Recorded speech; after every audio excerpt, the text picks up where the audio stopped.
During his recent visit to Asia, NATO Secretary General Jens Stoltenberg repeated his familiar mantra: if you want peace in Ukraine, you must send more weapons to Ukraine.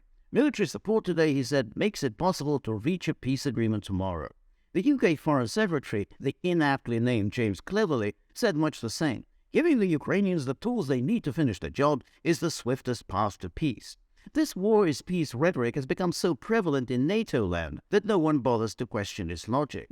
Pouring in masses of NATO weaponry will supposedly change the battlefield in Ukraine's favor and so put Ukraine in a strong position at the negotiating table. But then the obvious question arises. What if Russia refuses to play the part assigned to it by this script? What if more weaponry for Kiev leads to more attacks from Russia?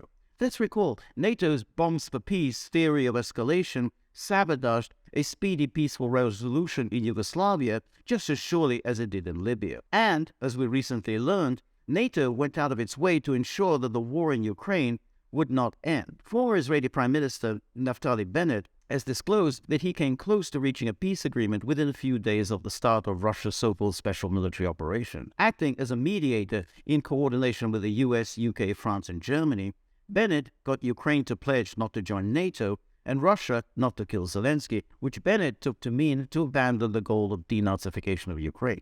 Russia also, according to Bennett, abandoned the goal of demilitarization of Ukraine.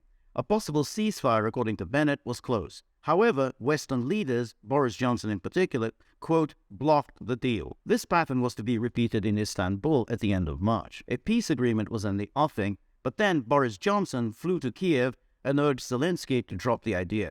Putin was a, quote, war criminal, Johnson said. He should be crushed, not negotiated with. 3 days later, Zelensky announced that the talks in Istanbul had reached a dead end. Following the collapse of the talks, Turkey's foreign minister declared, quote, there are those within NATO member states that want the war to continue and Russia to get weaker. By April, Zelensky had signed on to NATO's bizarro logic. The more devastating and destructive a war is, the more likely is it that it will culminate in a favorable outcome.